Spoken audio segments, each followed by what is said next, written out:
Intu Jannah.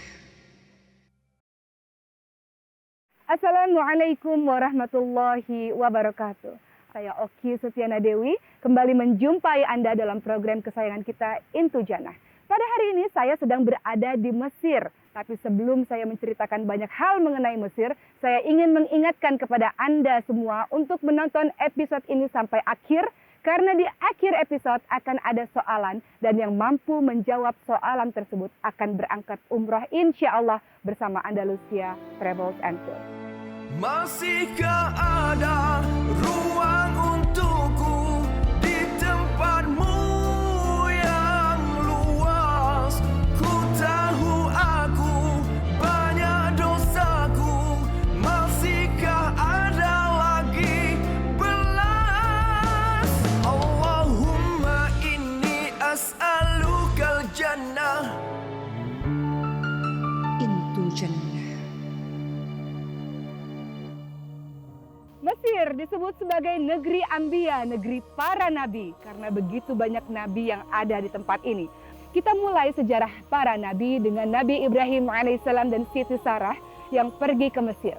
Pada saat itu Raja Mesir jatuh cinta, senang, suka terhadap Siti Sarah sehingga berusaha untuk mengganggunya, untuk menyentuhnya. Namun Allah membuat tangan Raja menjadi kaku tak bisa bergerak. Raja sangat ketakutan sehingga memberikan seorang budak bernama Siti Hajar untuk Nabi Ibrahim alaihissalam dan Siti Sarah agar meninggalkan Mesir. Di Mesir ini pula lah kita kemudian mengingat sejarah tentang Nabi Yusuf alaihissalam. Nabi Yusuf alaihissalam ketika kecil dibuang oleh saudara-saudaranya ke dalam sumur. Dan di dalam sumur tersebut orang-orang menemukan Nabi Yusuf alaihissalam. Nabi Yusuf alaihissalam dibawa pergi ke Mesir dan dijual menjadi seorang budak. Salah seorang petinggi, pembesar, orang hebat Mesir membeli Nabi Yusuf alaihissalam dan dijadikan sebagai anak angkatnya. Lalu Nabi Yusuf alaihissalam inilah disukai oleh ibu tirinya bernama Zulaika. Sampai kemudian Nabi Yusuf alaihissalam menjadi orang hebat di Mesir. Dan juga dengan kisah dari Nabi Musa alaihissalam. Dahulu Fir'aun sangat-sangat ketakutan. Ada anak laki-laki dari kalangan Bani Israel yang akan menggantikan dirinya menjadi seorang raja. Sehingga Fir'aun membuat sebuah peraturan.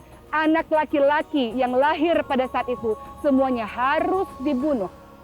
Tak lupa juga Mesir dikenal sebagai negeri Kinanah. Bermakna adalah tempatnya anak panah. Tempatnya para ulama-ulama. Ulama-ulama ini menyebar ke seluruh penjuru negeri dan mengenalkan Islam, agama rahmatan lil alamin.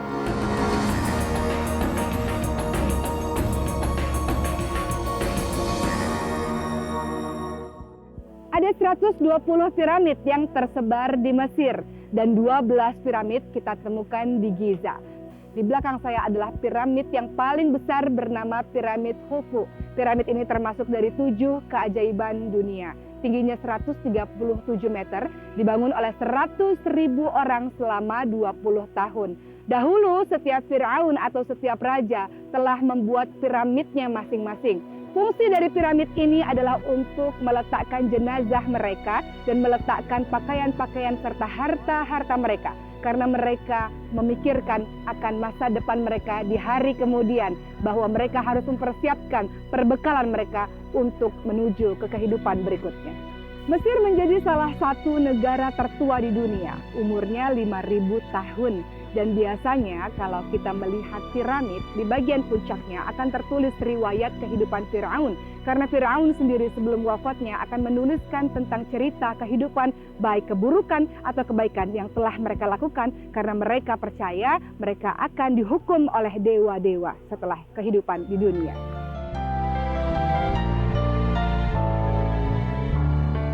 Teman-teman yang dirahmati oleh Allah Subhanahu wa taala, kita bisa melihat begitu ramai pengunjung datang ke tempat ini untuk melihat kehebatan pembangunan di masa Mesir kuno. Dan saya telah berada di daerah yang kawan-kawan bisa melihat Sphinx. Sphinx adalah salah satu patung yang terbesar di dunia, terbuat dari satu batu yang utuh. Dan Sphinx terdiri dari kepala manusia yang menunjukkan kepandaian dan kebijaksanaan. Dan juga terdiri dari badan singa yang menunjukkan kekuatan. Tujuan dibuatnya Sphinx adalah untuk menjaga 3 piramid besar di belakangnya. Mari kita lihat kebesaran di zaman Mesir kuno Sphinx.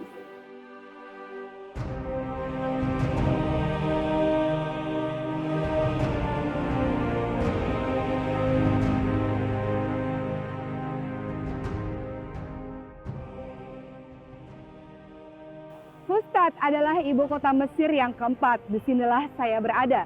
Fustat disebut juga sebagai kota tiga agama karena di sini terletak gereja, sinagog, dan juga masjid. Masjid apakah yang berada di belakang saya? Ini adalah Masjid Amr bin As. Siapakah Amr bin As? Amr bin As awalnya adalah pedagang biasa. Ia sempat berdagang ke negeri Syam. Amr bin As pun pada akhirnya pulang menuju ke Madinah dan disitulah beliau menerima Islam di tahun 8 Hijriah. Pada saat kekhalifahan Umar bin Khattab radhiyallahu anhu, Amr bin As menjadi komandan perang dan meminta izin kepada Umar bin Khattab radhiyallahu anhu untuk menaklukkan kota Mesir. Inilah Masjid Amr bin As yang dibangun pada tahun 640 Masehi atau 21 Hijriah. Masjid Amr bin As merupakan masjid pertama yang dibangun di Mesir dan dibangun di Afrika Utara. Saya akan masuk ke dalamnya.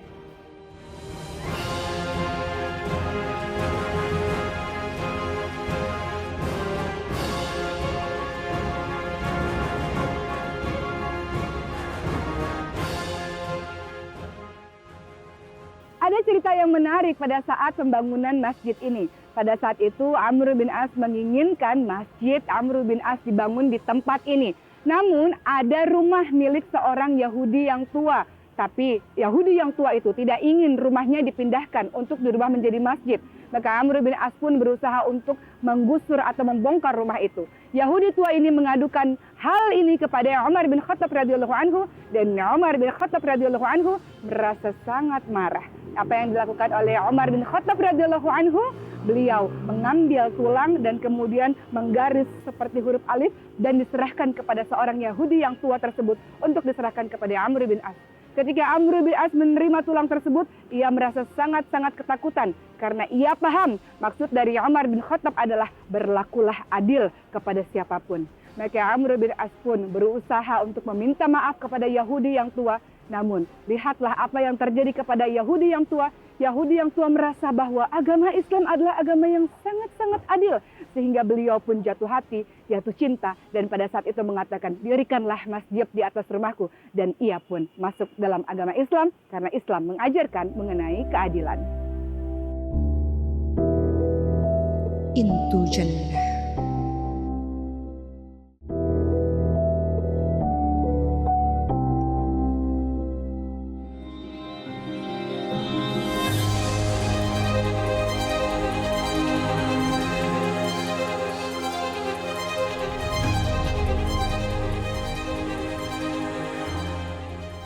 Dalam perjalanan dari Kairo menuju ke Sinai, saya berhenti sejenak di sebuah tempat yang dikenali dengan nama Ayun Musa atau mata air Nabi Musa.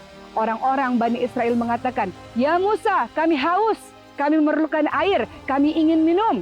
Lalu kembali Allah memberikan mukjizat kepada Nabi Musa alaihi salam. Nabi Musa alaihissalam memukulkan tongkat di atas batu dan batu tersebut terbelah menjadi 12 mata air. Bani Israel pun bisa meminum dari mata air tersebut. Disinilah mata air itu yang sekarang kita hanya bisa menemukan 4 mata air saja. Ayun Musa.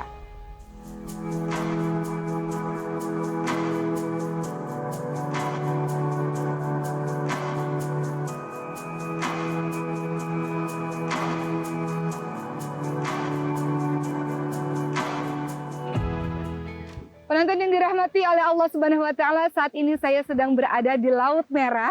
Laut inilah yang menjadi saksi Fir'aun ditenggelamkan oleh Allah Subhanahu wa taala. Fir'aun adalah seorang yang sangat zalim dan sangat sombong mengaku dirinya Tuhan. Namun di akhir hidupnya ketika laut hendak menenggelamkan dirinya, barulah Fir'aun menyadari akan kesalahannya dan berusaha untuk mengakui bahwa Allah adalah Tuhannya. Namun di akhir hidupnya tidak berarti apa-apa lagi. Allah tenggelamkan, Allah hancurkan Fir'aun. Namun jasadnya masih bisa dapat kita tengok dalam sebuah museum di Mesir. Tujuannya adalah untuk diambil pelajaran agar tidak menjadi orang yang syirik, agar tidak menjadi orang yang sombong, agar tidak menjadi orang yang zalim seperti Fir'aun. Seperti yang kita ketahui bahwa Nabi Musa alaihissalam lahir di Mesir pada saat zaman Fir'aun. Pada saat itu Fir'aun bermimpi bahwa ada anak laki-laki dari Bani Israel yang akan menghancurkan kerajaannya. Oleh karena itu, Fir'aun meminta agar pada tahun itu bayi laki-laki dari kalangan Bani Israel haruslah dibunuh. Namun Nabi Musa alaihissalam diletakkan oleh ibunya di dalam sebuah peti dan dialirkan di atas sungai Nil, lalu ditemukan oleh istri Fir'aun yang bernama Asiyah. Kemudian Nabi Musa alaihissalam dididik, dijaga, dan tinggal di rumahnya Fir'aun bersama dengan Asiyah. Ketika Nabi Musa alaihissalam mulai dewasa, suatu hari Nabi Musa alaihissalam keluar dari istana dan melihat adanya pertengkaran di antara dua orang laki-laki dari kalangan Bani Israel dan kaumnya Fir'aun. Lalu tanpa sengaja Nabi Musa alaihissalam pun membela kaumnya Bani Israel dan membunuh orang dari kalangan Fir'aun, sehingga membuat Fir'aun dan seluruh orang pada saat itu marah. Sehingga Nabi Musa alaihissalam melarikan diri pergi jauh meninggalkan Mesir menuju sebuah kota bernama kota Madian. Masihkah ada ruang untukku di tempatmu yang luas? Ku tahu aku banyak dosaku, masihkah ada lagi belas? Allahumma inni as'alukal jannah. Ketika tanpa sengaja Nabi Musa alaihissalam membunuh satu orang Mesir, Nabi Musa alaihissalam pun pergi dari Mesir dan menuju ke kota bernama kota Madian. Di kota inilah Nabi Musa alaihissalam bertemu dengan dua orang perempuan yang sedang menunggu untuk mengambil air di sebuah sumur. Ketika Nabi Musa bertanya, kenapa kalian tidak mengambil air? Maka dua perempuan itu mengatakan, kami sedang menunggu laki-laki ini selesai mengambil air, karena perempuan-perempuan ini tidak bisa bercampur dengan laki-laki tersebut. Maka Nabi Musa alaihissalam pun menolong dua wanita ini mengambilkan air di sebuah sumur. Kemudian dua perempuan ini memberitahukan hal tersebut kepada ayah mereka, yaitu Nabi Syuaib alaihissalam. Nabi Syuaib alaihissalam pun menjemput, mengundang Nabi Musa alaihissalam untuk datang ke rumahnya. Nabi Musa alaihissalam pun meminta kepada kedua perempuan itu untuk berjalan di belakang Nabi Musa, supaya Nabi Musa dapat menjaga pandangannya dan tidak melihat kedua wanita itu. Dan Nabi Musa alaihissalam berpesan, kalau ingin belok kiri atau belok kanan, lemparkan batu saja, karena Nabi Musa juga tidak ingin mendengar suara kedua wanita tersebut. Akhirnya Nabi Musa alaihissalam menikah dengan salah seorang anak dari Nabi Syuaib alaihissalam dan tinggal di kota Madian selama 10 tahun. Sampai akhirnya Nabi Musa alaihissalam melihat ada semak belukar yang bercahaya. Disitulah kemudian Allah berbicara dengan Nabi Musa. Saya akan tunjukkan semak belukar yang mana Allah menunjukkan cahayanya kepada Nabi Musa alaihissalam.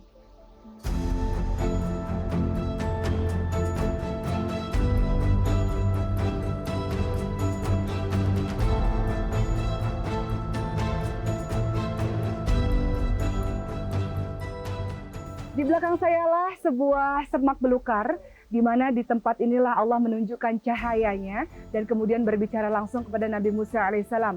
Nabi Musa alaihissalam berbeda dengan nabi-nabi lainnya. Kalau Allah memberikan firman kepada nabi lainnya harus melalui malaikat Jibril. Namun ketika Allah Subhanahu wa taala berfirman kepada Nabi Musa, Allah langsung menyampaikan kepada Nabi Musa alaihissalam. Maka disinilah Allah memerintahkan Nabi Musa alaihissalam untuk menyembah hanya kepada Allah saja dan berdakwah kepada Fir'aun. Maka yang diucapkan oleh Nabi Musa adalah Rabbi shrah li sadri wa yassir li amri wahlul 'uqdatam min lisani yafqahu qawli. Ya Allah, lapangkanlah dadaku, mudahkanlah urusanku dan lepaskanlah kekakuan dari lidahku supaya mereka mengerti perkataanku. Dari sinilah kemudian Nabi Musa alaihissalam kembali ke Mesir untuk berdakwah kepada Fir'aun.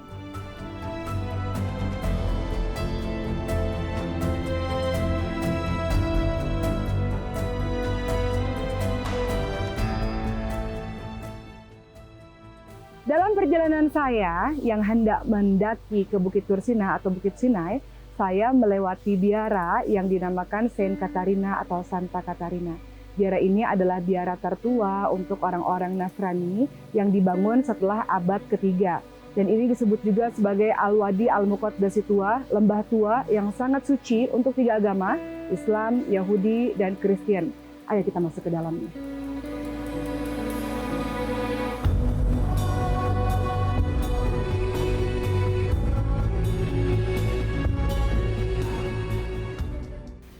Penonton yang dirahmati oleh Allah Subhanahu wa taala, di sebelah saya ini adalah surat perlindungan pada biarawan atau biarawati.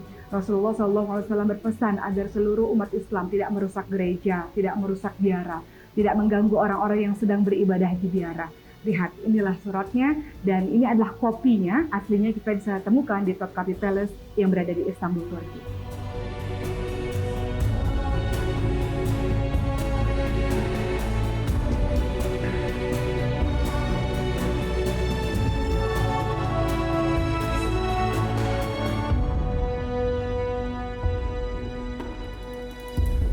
Saya telah berada di kaki Gunung Sinai.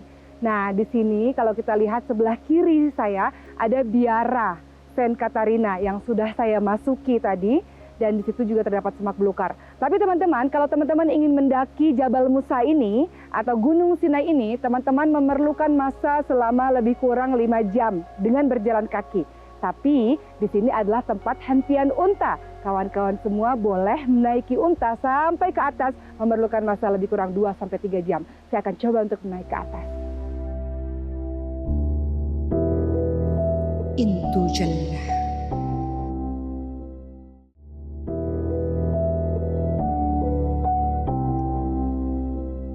Perjalanan Bani Israel dan Nabi Musa alaihissalam setelah dari Laut Merah terus dilanjutkan sampailah ke sebuah tempat bernama Sinai.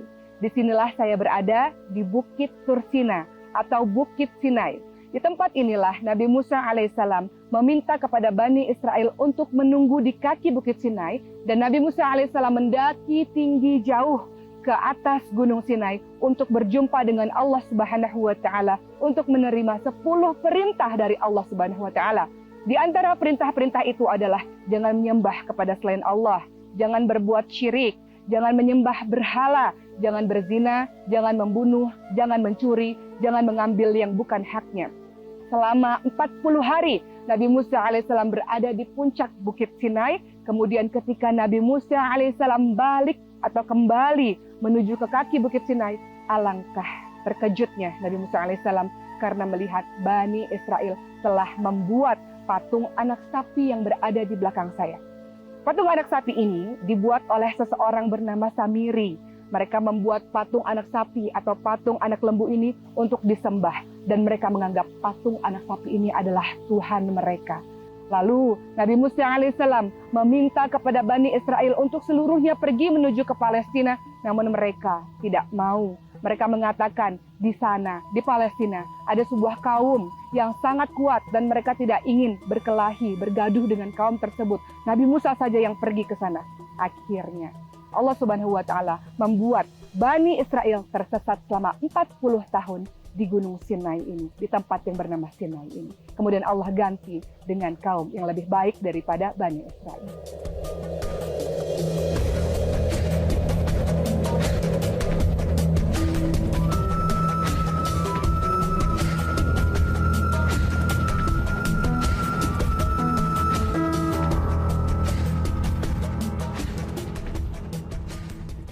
Saat ini di belakang saya adalah makam Nabi Harun alaihissalam. Makam Nabi Harun alaihissalam terdapat 2 versi. Yang pertama adalah di Sinai, Mesir. Yang kedua terdapat di Jordan. Adapun di antara keduanya kita belum tahu yang mana yang sebetulnya menjadi makam Nabi Harun alaihissalam. Seperti yang kita semua tahu bahwa Nabi Harun alaihissalam adalah kakak dari Nabi Musa alaihissalam yang senantiasa menemani Nabi Musa alaihissalam ketika berdakwah dengan Fir'aun, juga senantiasa bersama dengan Nabi Musa alaihissalam dan Bani Israel sampai ke Bukit Sinai atau Tur Sinai ini. Nabi Harun alaihissalam lah yang bersama-sama dengan Bani Israel ketika Nabi Musa alaihissalam naik ke atas Bukit Tur Sinai untuk berjumpa dengan Allah Subhanahu wa taala. Beliau wafat pada usia 123 tahun. Ini salah satu makamnya.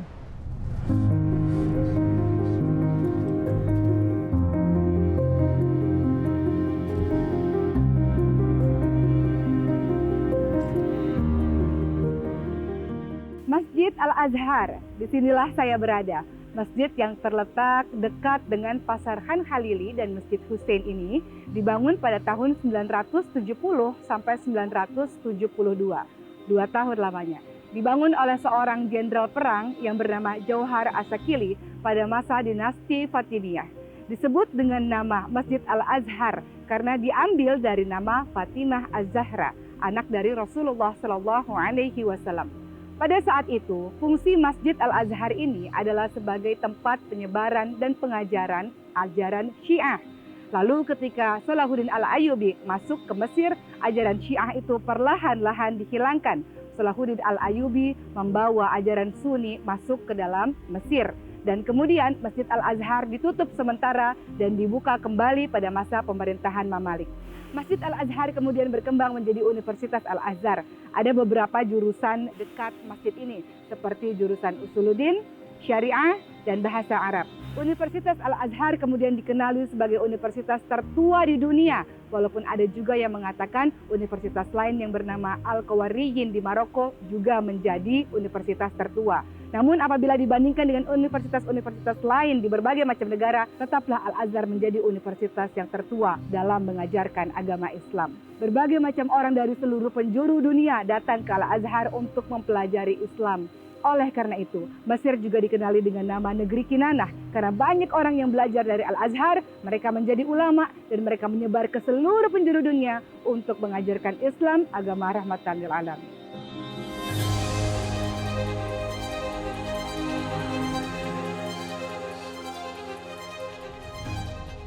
Masjid Hussein. Masjid ini terletak di kawasan Hussein Darosah, dekat dengan Khan Khalili dan Masjid Al-Azhar. Masjid Hussein ramai dikunjungi oleh orang karena di dalamnya terdapat makam dari Sayyidina Hussein. Di dalam makam Sayyidina Hussein terdapat hanya kepalanya saja. Karena seperti yang kita ketahui, tubuh dari Sayyidina Hussein terdapat di Karbala, Irak. Pada saat itu 61 Hijriah, Sayyidina Hussein menuju ke Karbala dan di sanalah 70 pasukan Sayyidina Hussein terbunuh dengan pasukan Yazid bin Muawiyah. Di dalam Masjid Hussein tidak hanya terdapat makam Sayyidina Hussein, tapi juga terdapat museum barang-barang peninggalan Rasulullah SAW seperti sendal Rasulullah, rambut Rasulullah, dan jubah Rasulullah SAW. Aku banyak dosaku, masihkah ada lagi belas? Alhamdulillahirrabbilalamin, kita sudah sampai dalam penghujung program. Saya berharap semua informasi yang telah Anda ketahui bermanfaat dalam kehidupan kita. Hal-hal yang buruk seperti yang dicontohkan oleh Firaun jangan sekali-kali kita ikuti. Sementara hal-hal baik yang sudah dicontohkan oleh nabi-nabi kita di bumi Ambia, Mesir ini, mudah-mudahan bisa kita amalkan dalam kehidupan kita sehari-hari. Tak lupa saya ucapkan tahniah kepada pemenang di episode sebelumnya. Dan setelah ini akan ada kuis. Siapapun yang bisa menjawab soalan akan mendapatkan hadiah umroh dari Andalusia Travels and Tours. Dan siapapun yang ingin mengembara di bumi Ambia, di Mesir, bisa menghubungi Andalusia Travels and Tours. Saya harus pergi dulu karena saya akan menjelajah negara lainnya. Insya Allah kita akan berjumpa lagi. Saya Oki Sutiana Dewi. Wassalamualaikum warahmatullahi wabarakatuh. Ada lagi belas. Allahumma inni as'alukal jannah wa ma qarraba ilaiha min qawlin aw amal wa as'aluka an taj'ala kulla qada'in qadaitahu li khairan. Al-Mu'izz Street, jalan ini telah berusia lebih dari 1000 tahun lamanya. Al-Mu'izz Street disebut juga sebagai museum terbuka karena di jalanan ini terdapat 33 masjid dan begitu banyak sekolah. Masya Allah, penyebaran dan perkembangan Islam yang sangat luar biasa sehingga di satu jalan saja terdapat banyak sekali masjid. Di sekitar Al-Mu'izz Street ini juga terdapat Khan Khalili. Kalau Anda pergi ke Mesir, Anda harus mengunjungi Khan Khalili, sebuah bazar yang menjual berbagai macam barang khas Mesir dengan harga yang sangat murah kalau Anda pandai menawar. Saya akan menuju ke sana.